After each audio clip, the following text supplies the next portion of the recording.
रुद्र सरळ या यूट्यूब चॅनलवर पुन्हा एकदा सर्वांचे सहर्ष स्वागत. तर आजच्या व्हिडिओमध्ये आपण बघणार आहोत 13 सप्टेंबर 2023 मध्ये जी तलाठी भरती झाली होती, त्या भरतीमधले शिफ्ट 3 मधले जे मराठी विषयाचे जे 25 क्वेश्चन आले होते, त्या 25 क्वेश्चनचा आज आपण ॲनालिसिस करणार आहोत आजच्या व्हिडिओमध्ये. चला सुरू करूया आजचा मग पहिला प्रश्न. प्रश्न क्रमांक 1 आहे, रामाने रावणास मारले या वाक्यातील प्रयोग ओळखा. त्याचे ऑप्शन्स आहेत. ऑप्शन नंबर 1 कर्मणी प्रयोग, ऑप्शन नंबर 2 शक्य कर्मणी, ऑप्शन नंबर 3 भावी प्रयोग, ऑप्शन नंबर 4 पुराण कर्मणी. तर याचं करेक्ट आन्सर आहे ऑप्शन नंबर 3 भावी प्रयोग. तर भावी प्रयोग कसा ओळखायचा? तर भावी प्रयोग ओळखताना क्रियापद जो आहे ते कर्ता किंवा कर्माच्या लिंग वचनानुसार बदलत नाही आणि कर्ता जो असतो तो तृतीयांत किंवा चतुर्थांत असतो आणि क्रियापद जे असतं ते तृतीय पुरुषी नपुंसकलिंगी एकवचनी असतं. जसं की आता हे हे जे वाक्य आहे, रामाने रावणास मारले. रामाने रावणास मारले हे वाक्य आहे. तर या वाक्यामध्ये जे मारले आहे हे क्रियापद आहे. तर मारणारा कोण आहे? मारणारा आहे राम. राम आहे म्हणजे वाक्याचा हा कर्ता झाला आणि मारलेले काय आहे? तर रावणास मारलेले आहे. हे वाक्याचं कर्म झालं. तर भावी प्रयोगामध्ये काय होतं, की भावी प्रयोगामध्ये कर्ता किंवा कर्म याचं लिंग वचन जर बदललं तर क्रियापद बदलत नाही. जसं की आपण आता कर्ता राम आहे, तर रामाच्या जागी आपण सीता घेऊया. तर सीतेने रावणास मारले. क्रियापद मारलेच राहतं आणि जर कर्म बदललं, जसं की रावणास आहे, रावणाच्या जागी शूर्पणखा घेऊ. तर रामाने शूर्पणखेस मारले. तर क्रियापद मारलेच राहतं. म्हणजे काय, की कर्ता किंवा कर्माचं लिंग वचन काहीही जरी बदललं तरी हे क्रियापद तसंच राहतं. त्यामुळे याला आपण म्हणू शकतो, की हे भावी प्रयोगाचं उदाहरण आहे. त्यामुळे ऑप्शन नंबर 3 याचं करेक्ट आन्सर आहे. त्यानंतर पुढचा प्रश्न बघूया आपण. प्रश्न क्रमांक 2. आम्ही जातो आमचा गावा या वाक्याचा वाक्प्रचार कोणता? त्याचे ऑप्शन्स आहेत. ऑप्शन नंबर 1 संयुक्त वाक्य, ऑप्शन नंबर 2 आज्ञार्थक वाक्य, ऑप्शन नंबर 3 मिश्र वाक्य, ऑप्शन नंबर 4 केवळ वाक्य. तर करेक्ट आन्सर आहे ऑप्शन नंबर 4 केवळ वाक्य. तर केवळ वाक्य कसं ओळखायचं? की केवळ वाक्यामध्ये काय असतं, की वाक्यात एकच उद्देश असतो. उद्देश म्हणजे काय? कर्ता असतो आणि एकच विधेय असतं म्हणजे एकच क्रियापद असतं आणि वाक्य स्वतःचा पूर्ण अर्थ व्यक्त करते. म्हणजे काय? की आम्ही जातो आमच्या गावा. तर अ, जाणारं काय आहे? जाणारं कोण आहे? तर आम्ही आहे आणि गेलेलं काय आहे? तर आम्हीच आहे. तर आम्ही जातो आमचा. जर गावा जर आपण काढलं किंवा जातो काढलं, हे जे वाक्याचे क्रियापद आहे, ते काढलं तर वाक्याचा अर्थ पूर्ण नाही होत. त्यामुळे जे वाक्य स्वतःचाच अर्थ स्वतः पूर्ण व्यक्त करतो, त्या वाक्याला आपण केवळ वाक्य असं म्हणू शकतो. त्यामुळे ऑप्शन नंबर 4 याचं करेक्ट आन्सर आहे. त्यानंतर पुढचा प्रश्न, प्रश्न क्रमांक 3. पुढीलपैकी भुंगा या शब्दाचा समानार्थी शब्द कोणता? त्याचे ऑप्शन्स आहेत. ऑप्शन नंबर 1 आनंद, ऑप्शन नंबर 2 मिलिंद, ऑप्शन नंबर 3 क्षीर, ऑप्शन नंबर 4 पर्ण. तर याचं करेक्ट आन्सर आहे ऑप्शन नंबर 2 मिलिंद. तर भुंगा या शब्दाचा समानार्थी शब्द आहे मिलिंद. तसेच भुंगा या शब्दाचं दुसरे काही समानार्थी शब्द आहेत. जसे की भ्रमर आहे, मधुकर, आली आणि मधु हे पण भुंगा या शब्दाचे समानार्थी शब्द इथे आपण सांगू शकतो. त्यामुळे ऑप्शन नंबर 2 याचं करेक्ट आन्सर सांगता येईल. त्यानंतर पुढचा प्रश्न, प्रश्न क्रमांक 4. दिलेल्या वाक्प्रचाराचा अर्थ ओळखा. आळा घालणे. त्याचे ऑप्शन्स आहेत. ऑप्शन नंबर 1 आवर घालणे, ऑप्शन नंबर 2 काम करणे, ऑप्शन नंबर 3 नाश पावणे, ऑप्शन नंबर 4 हक्क सोडणे. त्याचं करेक्ट आन्सर आहे ऑप्शन नंबर 1 आळा घालणे म्हणजे काय? आवर घालणे. तर एखादी जी गोष्ट असते, त्या गोष्टीला काय करतो आपण? आवर घालतो. आवर घालतो म्हणजेच काय? ती गोष्ट थांबवतो. थांबवतो म्हणजेच काय? आळा घालणे आपण त्याला म्हणू शकतो. त्यामुळे ऑप्शन नंबर 1 याचं करेक्ट आन्सर इथे सांगता येईल. त्यानंतर पुढचा प्रश्न, प्रश्न क्रमांक 5. पुढीलपैकी वि. शिरवाडकर लिखित पुस्तक कोणते? त्याचे ऑप्शन्स आहेत. Option number 1 Gotavala, option number 2 Ratwa, option number 3 Natsamrat, option number 4 Yayati. याचं करेक्ट आन्सर आहे ऑप्शन नंबर 3 नटसम्राट हे वि. शिरवाडकर. वि. शिरवाडकर यांचं टोपणनाव काय आहे? तर वि. शिरवाडकर यांचं टोपणनाव आहे कुसुमाग्रज. तर वि. शिरवाडकर यांचं अ, काही महत्त्वाची आणि अत्यंत महत्त्वाची पुस्तके किंवा कथा कादंबऱ्या त्या इथे सांगितलेल्या आहेत. जसं की इथं आपण बघू शकतो की वि. शिरवाडकर यांनी जे कविता संग्रह लिहिलेले आहेत ते अत्यंत महत्त्वाचे आहेत. जीवनलहरी, जाईचा कुंज, विशाखा, समिधा, किनारा, मराठी माती, स्वगत, हिमरेषा, वादळवेल, रसयात्रा, छंदोमयी, पांथेय, अक्षरबाग, चाफा, थांब सहेली. तर याच्यातली विशाखा हे कविता संग्रह आहे. समिधा हा कविता संग्रह आहे. हा अत्यंत महत्त्वाचा आहे परीक्षेच्या दृष्टिकोनातून. त्यानंतर त्यांची काही नाटके पण आहेत. जसं की आता क्वेश्चनमध्ये आलेलं आहे. नटसम्राट एक नाटक आहे. ययाती आणि देवयानी हे एक नाटक आहे. वीज म्हणाली धरतीला, काझीरंगा, कांतेय, किमियागार, एक होती वाघीण, राजमुकुट आणि आनंद ही नाटके पण महत्त्वाची आहेत.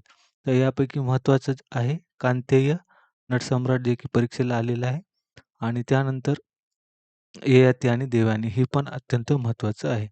त्यानंतर त्यांच्या काही कादंबऱ्या पण आहेत. कादंबऱ्याचं नाव आहे किंवा कथासंग्रह म्हणू शकतो आपण त्याला. विरामचिन्हे, प्रकाशाची दारे, वैष्णव, जान्हवी आणि कल्पनेच्या तीरावर. तर क्वेश्चनमध्ये काय दिलेलं आहे, की वि. शिरवाडकर यांचं पुस्तक कोणतं आहे? तर नटसम्राट. त्यामुळे ऑप्शन नंबर 3 याचं करेक्ट आन्सर आपण सांगू शकतो. तर वि. शिरवाडकर यांचं टोपणनाव काय आहे?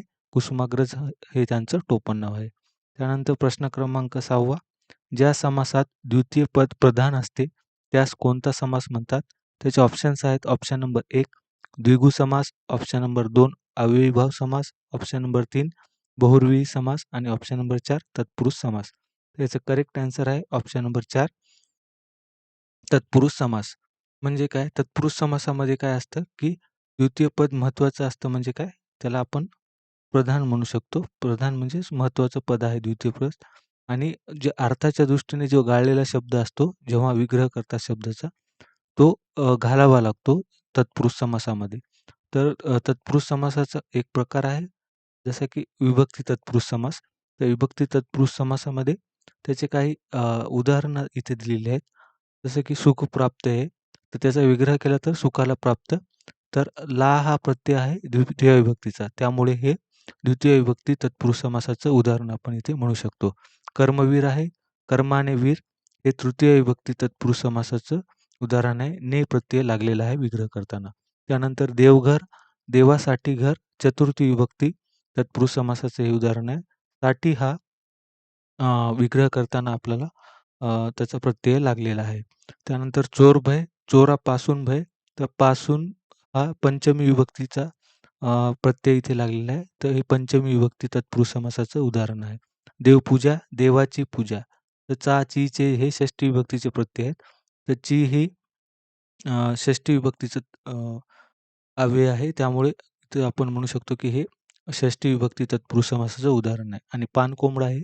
पाण्यातील कोंबडा सप्तमी विभक्ती तत्पुरुष समासाचे हे उदाहरण आहे. तर इथं सांगितलेले काय दिले क्वेश्चनमध्ये क्वेश्चनमध्ये सरळ-सरळ व्याख्या दिलेली आहे, की कशाला काय म्हणतात. ज्या समासात द्वितीय म्हणजे दुसरे पद महत्त्वाचे असते, त्या समासाला आपण म्हणू शकतो तत्पुरुष समास आहे. त्यामुळे ऑप्शन नंबर 4 याचं करेक्ट आन्सर आहे. त्यानंतर पुढचा प्रश्न आपण बघूया. प्रश्न क्रमांक 7वा. खालीलपैकी संकेतार्थी वाक्य ओळखा. त्याचे ऑप्शन्स आहेत. ऑप्शन नंबर 1 पाऊस पडला असता तर हवेत गारवा आला असता. ऑप्शन नंबर 2 माझे वडील गावी गेले. ऑप्शन नंबर 3 तू नाशिकला कधी जाणार आहेस?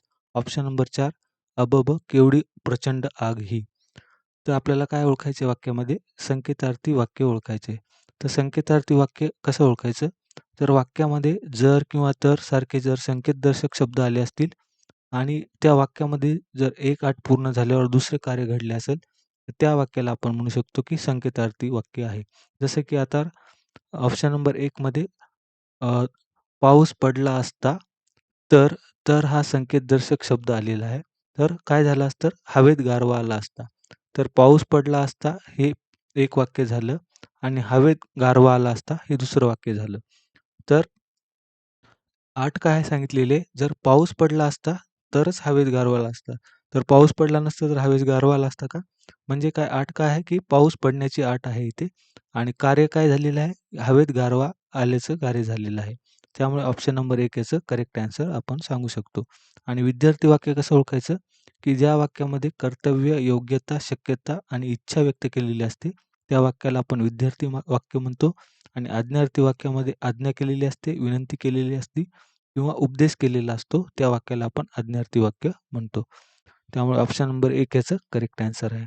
त्यानंतर पुढचा प्रश्न, प्रश्न क्रमांक 8वा. तडीस जाणे या वाक्प्रचाराचा अर्थ कोणता? त्याचे ऑप्शन्स आहेत. ऑप्शन नंबर 1 परवा करणे, ऑप्शन नंबर 2 तरतूद करणे, ऑप्शन नंबर 3 ध्यास लागणे, ऑप्शन नंबर 4 पूर्ण होणे. तर याचं करेक्ट आन्सर आहे ऑप्शन नंबर 4. तडीस जाणे म्हणजे काय? तडीस जाणे या चा अर्थ आहे पूर्ण होणे. पूर्ण होणे किंवा आपण त्याला म्हणू शकतो पूर्णत्वास जाणे. पूर्णत्वास जाणे आपण त्याचा अर्थ आहे. म्हणजे ते काम पूर्ण होणे. पूर्ण होणे असं म्हणू शकतो. त्यामुळे ऑप्शन नंबर 4 याचं करेक्ट आन्सर आहे. त्यानंतर पुढचा प्रश्न, प्रश्न क्रमांक 9वा. दिलेल्या वाक्याचा रचना प्रकार ओळखा. माझी आई आज मावशीकडे गेली. त्याचे ऑप्शन्स आहेत. ऑप्शन नंबर 1 होकारार्थी वाक्य, ऑप्शन नंबर 2 उद्गारार्थी वाक्य, ऑप्शन नंबर 3 नकारार्थी वाक्य, ऑप्शन नंबर 4 आज्ञार्थी वाक्य. तर याचं करेक्ट आन्सर आहे ऑप्शन नंबर 1 हे होकारार्थी वाक्य आहे. तर उद्गारार्थी वाक्य आहे का? वाक्यामध्ये कुठं उद्गार चिन्ह दिसते का?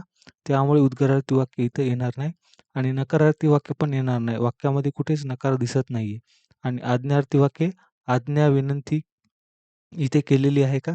तर नाहीये. त्यामुळे ऑप्शन नंबर 1 याचं करेक्ट आन्सर आपण इथं सांगू शकतो. माझी आई आज मावशीकडे गेली. तर याचं करेक्ट आन्सर आहे होकारार्थी वाक्य ऑप्शन नंबर 1. त्यानंतर पुढचा प्रश्न, प्रश्न क्रमांक 10वा. श्रम न करता खाणारा या शब्दसमूहाबद्दल योग्य पर्याय निवडा. त्याचे ऑप्शन्स आहेत. ऑप्शन नंबर 1 पोटोबा, ऑप्शन नंबर 2 आदिवासी, ऑप्शन नंबर 3 विठोबा आणि ऑप्शन नंबर 4 आयतखाऊ. तर याचं करेक्ट आन्सर आहे आयतखाऊ. श्रम न करता खाणारा म्हणजेच काय? कष्ट न करता आयते खाणारा. आयते म्हणजे काय? जे बनवलेले असतं ते खाणारा त्याला आपण म्हणू शकतो आयतं खाऊ. आयतं खाऊ म्हणजे काम न करता, काही न करता आरामशीर खाणारा त्याला आपण आयतखाऊ म्हणू शकतो. त्यामुळे ऑप्शन नंबर 4 याचं करेक्ट आन्सर आहे. त्यानंतर पुढचा प्रश्न, प्रश्न क्रमांक 11वा. खालीलपैकी उद्योगी या शब्दाचा विरुद्धार्थी शब्द ओळखा. त्याचे ऑप्शन्स आहेत. ऑप्शन नंबर 1 कमाल, ऑप्शन नंबर 2 उदार, ऑप्शन नंबर 3 अपकार, ऑप्शन नंबर 4 आळशी. तर उद्योगी या शब्दाचा आपल्याला काय ओळखायचे? विरुद्धार्थी शब्द. तर याचा विरुद्धार्थी शब्द आहे आळशी. ऑप्शन नंबर 4 याचं करेक्ट आन्सर आहे. उद्योगी म्हणजे काय? उद्योगी म्हणजे जो की काम करतो. काम करतो, सतत काही ना काहीतरी करत असतो. त्याला आपण उद्योगी म्हणतो आणि जो काहीच नाही करत त्याचा विरुद्धार्थी शब्द आहे आळशी. उद्योगीचा विरुद्धार्थी शब्द आहे आळशी. त्यामुळे ऑप्शन नंबर 4 याचं करेक्ट आन्सर आहे. त्यानंतर पुढचा प्रश्न, प्रश्न क्रमांक 12वा. श्यामची आई या पुस्तकाचे लेखक कोण आहेत? त्याचे ऑप्शन्स आहेत. ऑप्शन नंबर 1 पु. ल. Deshpande, option number 2 Vinoba Bhave, option number 3 Sane Guruji, option number 4 वि. स. खांडेकर. तर याचं करेक्ट आन्सर आहे ऑप्शन नंबर 3 साने गुरुजी. तर साने गुरुजी यांचं पूर्ण नाव काय आहे? तर साने गुरुजी यांचं पूर्ण नाव आहे पांडुरंग सदाशिव साने. त्यांनाच आपण म्हणतो साने गुरुजी या नावाने ओळखले जातो. तर साने गुरुजी यांचे काही महत्त्वाचे साहित्य आहे. जसं की उमाळा, जयंता, त्रिवेणी, रामाचा शेला, स्त्रीजीवन, नवा प्रयोग, दारूबंदीच्या कथा आणि गोड गोष्टी ही त्यांची कथामाला आहे. त्यामुळे ऑप्शन नंबर 3 याचं करेक्ट आन्सर आहे. श्यामची आई हे त्यांचं महत्त्वाचं गाजलेलं पुस्तक आहे. त्यानंतर पुढचा प्रश्न, प्रश्न क्रमांक 13वा. डोके उठणे या वाक्प्रचाराचा वाक्यात उपयोग करा. त्याचे ऑप्शन्स आहेत. ऑप्शन नंबर 1 खाली पडल्यामुळे रमाचे डोके सुन्न पडले. ऑप्शन नंबर 2 गावाहून आल्यामुळे राधाचे डोके फुटले. ऑप्शन नंबर 3 तीच तीच बेसूर गाणी ऐकून माझे डोके उठले. ऑप्शन नंबर 4 पाहुण्यामुळे शांतीच्या डोक्याला ताप झाला. तर याचं करेक्ट आन्सर आहे ऑप्शन नंबर 3 तीच तीच बेसूर गाणी ऐकून माझे डोके उठले. तर डोके उठणे म्हणजे काय? डोके उठणे, डोके उठणे म्हणजे काय? एकदम कंटाळवाणे वाटणे किंवा त्याला म्हणतो की आपण अत्यंत त्याला काय म्हणू शकतो की आपण त्याला म्हणू शकतो आपण एकदम रटाळवाणे वाटणे असं पण म्हणू शकतो. त्यामुळे ऑप्शन नंबर 3 याचं करेक्ट आन्सर आहे. त्यानंतर पुढचा प्रश्न, प्रश्न क्रमांक 14वा. सोनेरी अक्षरात नोंदणे या वाक्प्रचाराचा वाक्यात उपयोग ओळखा. त्याचे ऑप्शन्स आहेत. ऑप्शन नंबर 1, घराचे नाव सोनेरी अक्षरात लिहिले. ऑप्शन नंबर 2, भारताचा स्वातंत्र्य दिन सोनेरी अक्षरात नोंदवली जाणारी घटना आहे. ऑप्शन नंबर 3, विवेकने भेटवस्तूवर सोनेरी नाव नोंदवले. ऑप्शन नंबर 4, राणी आपल्या वहीत सोनेरी अक्षरात लिहिते. तर याचं करेक्ट आन्सर आहे ऑप्शन नंबर 2, भारताचा स्वातंत्र्य दिन सोनेरी अक्षरात नोंदवली जाणारी घटना आहे. तर स्वातंत्र्य दिन कधी असतो आपला? स्वातंत्र्य दिन असतो 15 ऑगस्ट 1947 रोजी भारत स्वतंत्र झाला. तर स्वातंत्र्य जेव्हा झाला भारत, तर ही काय एकदम सोनेरी क्षण होता. सोनेरी क्षण म्हणजे एकदम चांगला क्षण होता आपल्यासाठी. आपण स्वातंत्र्य झालो इंग्रजांच्या तावडीतून. तर ही काय आहे, की एकदम चांगली घटना आहे. म्हणजे सोनेरी अक्षरात नोंदवली जाणारी घटना आहे. त्यामुळे ऑप्शन नंबर 2 याचं करेक्ट आन्सर आहे. त्यानंतर पुढचा प्रश्न, प्रश्न क्रमांक 15वा. उन्मेष या शब्दाचा अर्थ ओळखा. त्याचे ऑप्शन्स आहेत. ऑप्शन नंबर 1, विशाल. ऑप्शन नंबर 2, जागृती. ऑप्शन नंबर 3, आलिंगन देणे. ऑप्शन नंबर 4, अरुणाचा पुत्र. त्याचं करेक्ट आन्सर आहे ऑप्शन नंबर 2. उन्मेष म्हणजे काय? जागृती करणे. तर त्याचं उन्मेषचं बाकीचे काही समानार्थी शब्द आहेत. जसे की जागृती म्हणू शकतो, विकास म्हणू शकतो, उत्कर्ष, उभार किंवा प्रगती पण उन्मेषचा या शब्दाचा अर्थ होतो. त्यामुळे ऑप्शन नंबर 2 याचं करेक्ट आन्सर आहे. त्यानंतर पुढचा प्रश्न, प्रश्न क्रमांक 16वा. माझी जन्मठेप या पुस्तकाचे लेखक कोण आहेत? त्याचे ऑप्शन्स आहेत. ऑप्शन नंबर 1, गो. ग. आगरकर.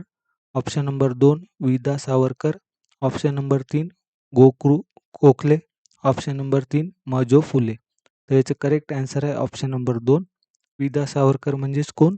विनायक दामोदर सावरकर यांनी माझी जन्मठेप हे पुस्तक लिहिलेलं आहे. तर विनायक दामोदर सावरकर यांचे दुसरे काही महत्त्वाचे पुस्तक आहेत, जसं की 1857चे स्वातंत्र्य समर, माझी जन्मठेप हे त्यांचं काय आहे? आत्मचरित्र आहे. काळे पाणी, हिंदुत्व, हिंदू पदपादशाही हे एक पुस्तकं अत्यंत महत्त्वाचे आहेत परीक्षेच्या दृष्टिकोनातून.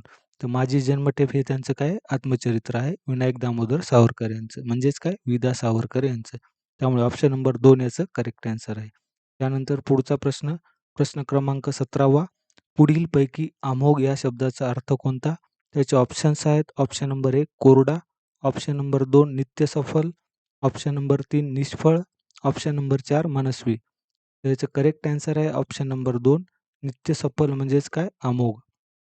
तर अमोघचा दुसरं काय अर्थ आपण सांगू शकतो, जसं की अचूक म्हणू शकतो, अव्यर्थ, निष्फळ न होणारा, परिणामकारक किंवा प्रभावी हे अमोघ ह्या शब्दाचे समानार्थी शब्द आहेत. त्यामुळे ऑप्शन नंबर 2 याचं करेक्ट आन्सर आहे. त्यानंतर पुढचा प्रश्न, प्रश्न क्रमांक 18वा. पाणी सोडणे या वाक्प्रचाराचा अचूक वाक्यात उपयोग कोणता? त्याचे ऑप्शन्स आहेत. ऑप्शन नंबर 1, कलुषाने संभाजीवर पाणी फेकले. ऑप्शन नंबर 2, पूजा करताना गायत्रीने पाणी टाकले. ऑप्शन नंबर 3, अमेरिकेतील मुलाने पुण्यातील शेतजमिनीवर पाणी सोडले. ऑप्शन नंबर 4, घर नावावर करण्याकरिता विजयने खूप पाणी भरले. याचं करेक्ट आन्सर आहे ऑप्शन नंबर 3, अमेरिकेतील मुलाने पुण्यातील शेतजमिनीवर पाणी सोडले. तर पाणी सोडणे म्हणजे काय? पाणी सोडणे म्हणजे ती जमीन सोडून देणे, सोडून देणे, सोडून देणे म्हणू शकतो आपण. म्हणजेच काय? तर अमेरिकेतील मुलाने जे अमेरिकेत नोकरीसाठी जो मुलगा गेलेला आहे, त्याने काय केले, त्याची पुण्यात शेतजमीन होती. ती शेतजमीन त्यांनी त्या नोकरीसाठी सोडून दिली. तर सोडून देणे म्हणजेच काय? त्या शेतजमिनीवर त्यांनी पाणी सोडले. याचा अर्थ असा होतो. त्यामुळे ऑप्शन नंबर 3 याचं करेक्ट आन्सर आहे. त्यानंतर पुढचा प्रश्न, प्रश्न क्रमांक 19वा. वाक्यातील कर्ता, कर्म, क्रियापद यांच्या परस्पर संबंधाला काय म्हणतात? त्याचे ऑप्शन्स आहेत. ऑप्शन नंबर 1, अलंकार. ऑप्शन नंबर 2, प्रयोग. ऑप्शन नंबर 3, विभक्ती. ऑप्शन नंबर 4, समास. तर याचं करेक्ट आन्सर आहे ऑप्शन नंबर 2, प्रयोग. हे आहे प्रयोगाची व्याख्या. तर प्रयोग कशाला म्हणतात? की कर्ता, कर्म, क्रियापद यांच्या परस्पर संबंधाला प्रयोग म्हणतात. आणि प्रयोगाचे किती प्रकार आहेत? तर प्रयोगाचे मुख्य 3 प्रकार आहेत. कर्तरी प्रयोग, कर्मणी प्रयोग आणि भावी प्रयोग. तर ही प्रयोगाची व्याख्या आहे, की वाक्यातील कर्ता, कर्म, क्रियापद यांच्या परस्पर संबंधाला प्रयोग असे म्हणतात. आणि प्रयोगाचे 3 प्रकार कुठले? कर्तरी प्रयोग, कर्मणी प्रयोग आणि भावी प्रयोग. त्यामुळे ऑप्शन नंबर 2 याचं करेक्ट आन्सर आहे. त्यानंतर पुढचा प्रश्न, प्रश्न क्रमांक 20वा. पदोपदी या शब्दातील समास ओळखा. त्याचे ऑप्शन्स आहेत. ऑप्शन नंबर 1 कर्मधारय समास, ऑप्शन नंबर 2 द्विगु समास, ऑप्शन नंबर 3 विभक्ती तत्पुरुष समास आणि ऑप्शन नंबर 4 अव्ययीभाव समास. तर याचं करेक्ट आन्सर आहे ऑप्शन नंबर 4. पदोपदी हे अव्ययीभाव समासाचे उदाहरण आहे. तर अव्ययीभाव समास कसा ओळखायचा? तर अव्ययीभाव समास ओळखताना समासातील जे पहिले पद असतं ते महत्त्वाचं असू शकतं किंवा पहिल्या पदाचा जो उपयोग असतो तो क्रियाविशेषणासारखा केलेला असतो किंवा बे, दर, बेशक, गैर, बिन हे फारसी उपसर्ग लागलेले असतात किंवा द्विरक्ती होऊन झालेले शब्द. द्विरक्ती म्हणजे काय? तर द्विरक्ती म्हणजे ते दोनदा आलेले असतात शब्द वाक्यामध्ये किंवा त्या शब्दामध्ये दोनदा ते आलेले असतात. जसं की वारंवार इथं दिलेलं आहे. तर वारंवारमध्ये वार दोनदा आलेला आहे. पानोपानीमध्ये पान दोनदा आलेला आहे आणि दारोदारमध्ये दार दोनदा आलेला आहे. असं लागून द्विरक्ती होऊन शब्दाची द्विरक्ती म्हणजे दोनदा दोनदा शब्द येऊन तयार झालेल्या वाक्याला किंवा शब्दाला आपण अव्ययीभाव समास म्हणतो किंवा आ, यथा, प्रति यासारखे जे संस्कृत उपसर्ग लागलेले असतात त्याला पण आपण अव्ययीभाव समास म्हणतो. आता पदोपदी हा जो शब्द आहे, तर या शब्दामध्ये हे पद आणि हे पद हे दोनदा आलेलं आहे. तर याच्यामध्ये काय झालेलं आहे, की द्विरक्ती झालेली आहे शब्दाची. त्यामुळे हे अव्ययीभाव समासाचे उदाहरण आपण म्हणू शकतो. त्यामुळे ऑप्शन नंबर 4 याचा करेक्ट आन्सर आहे. त्यानंतर पुढचा प्रश्न, प्रश्न क्रमांक 21वा. खालीलपैकी योग्य जोड शब्द निवडा. त्याचे ऑप्शन्स आहेत. ऑप्शन नंबर 1 वापर, ऑप्शन नंबर 2 आर्जव, ऑप्शन नंबर 3 विनंती आणि ऑप्शन नंबर 4 इडापिडा.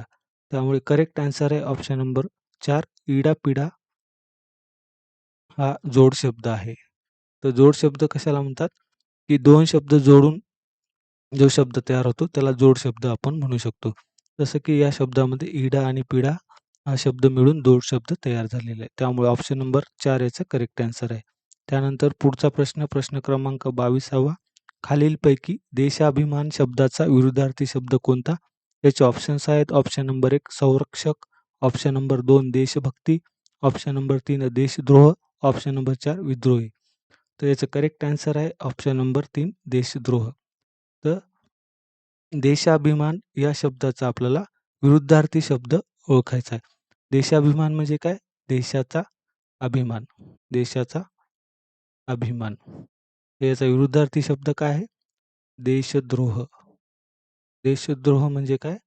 तो देशाच्या विरोधी किंवा देश विघातक जो कार्य करतो त्याला देशद्रोही आपण किंवा देशद्रोह असं म्हणू शकतो.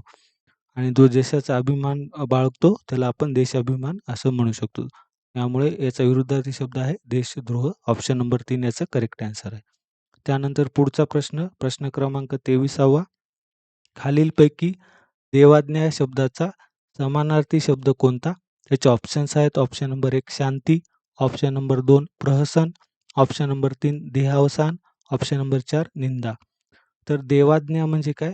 देवाज्ञा म्हणजे मृत्यू पावणे.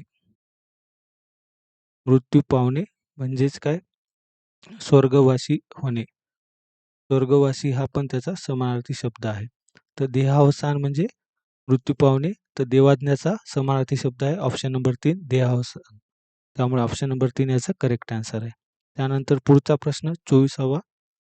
चोराच्या मनात चांदणे या म्हणीचा अर्थ सांगा. त्याचे ऑप्शन्स आहेत. ऑप्शन नंबर 1 मनातून कपटी, ऑप्शन नंबर 2 आपल्या माणसाला शिक्षा करणे, ऑप्शन नंबर 3 गुन्हा करणाऱ्याच्या मनात सतत भीती असणे, ऑप्शन नंबर 4 वस्तूची किंमत नसते. तर याचा करेक्ट आन्सर आहे ऑप्शन नंबर 3 गुन्हा करणाऱ्याच्या मनात सतत भीती असणे. म्हणजे काय? जे वाईट काम करतात लोकं, तर त्यांच्या मनात सतत भीती असते, की आपण पकडले जाणार का? की आपलं भांडं फुटणार का? किंवा आपलं काय उघडं येणार का? त्यामुळे तर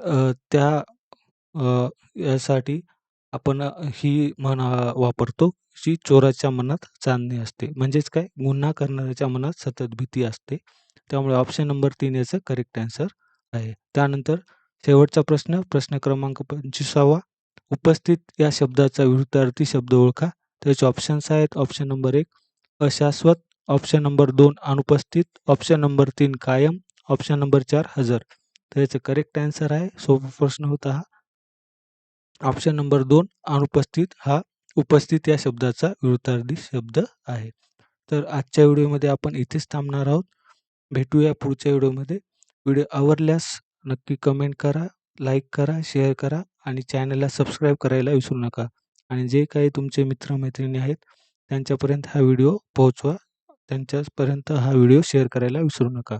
आणि व्हिडिओमध्ये आपल्या चॅनलवर प्लेलिस्ट टाकलेली आहे व्हिडिओची. म्हणजे पूर्ण पेपरचे जे शिफ्ट झालेले आहेत. शिफ्ट वाईज आपण प्लेलिस्ट टाकलेली आहे. तर ती प्लेलिस्ट बघा आणि व्हिडिओ आवडल्यास नक्की लाईक, शेअर करायला विसरू नका. भेटूया पुढच्या व्हिडिओमध्ये. धन्यवाद.